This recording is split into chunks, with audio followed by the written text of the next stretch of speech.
If you're dealing with weak water flow and you believe the cause is a pump that's not strong enough, well, there's a good chance that you're misunderstanding what's actually happening.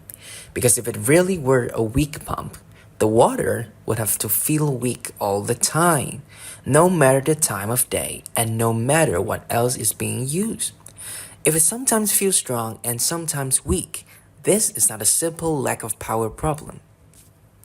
In real life, nothing is actually broken. The pump is running, no errors, no warnings, no leaks.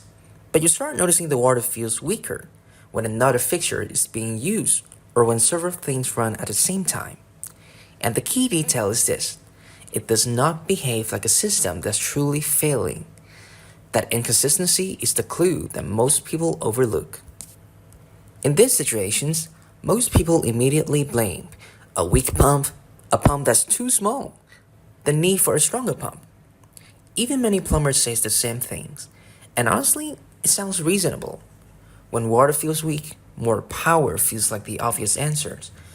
But in most real homes, that's not where the problem actually starts. No one is wrong for thinking this. They're just looking in the wrong place.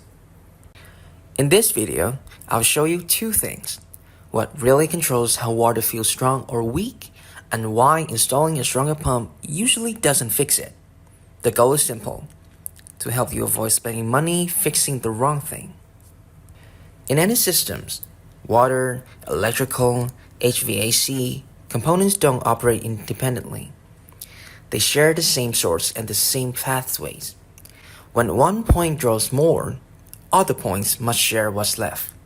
So the system isn't failing when this happens, it's responding exactly as it was designed to do. Here's the key principle: a pump can only push as much water as the system allows to pass through.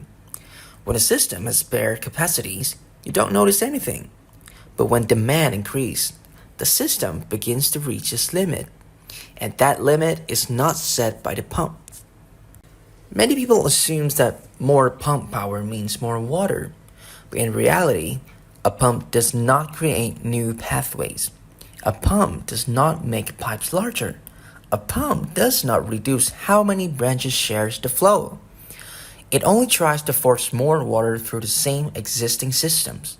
So the result is higher pressures, but not proportional flow increase, and little real improvement in user experience.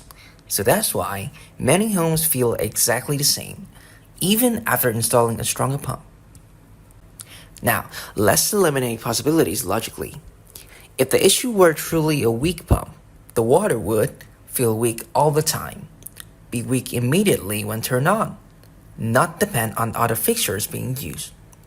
But what you're actually seeing is strong flow when used alone, weaker flow when demand increases, recovery when demand drops. That difference is the system fingerprint.